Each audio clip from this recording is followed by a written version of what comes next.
I'm Wilson John from Bangalore. In fact, I had a G+2 house in Bangalore, a small house built in 1,200 square feet area,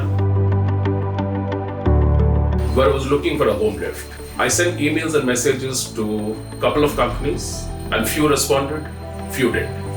And those who responded, they wanted a space of 5 feet by 5 feet, whereas the space which I left was 4.5 feet by 4. Then finally one person came. He told he could customize one for me. But they wanted a headroom of 6 feet high, that's a lift room, whatever you call it. Then they wanted a pit of 4 feet.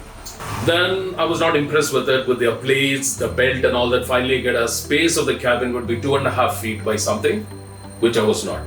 After browsing the net, I came across Elite Elevators, this in Krip. I sent them a message and the reply was instant, and he visited the spot, told me the features of the lift, where I was convinced that they had a display of a higher version of the lift than what I bought. And I was really convinced with it.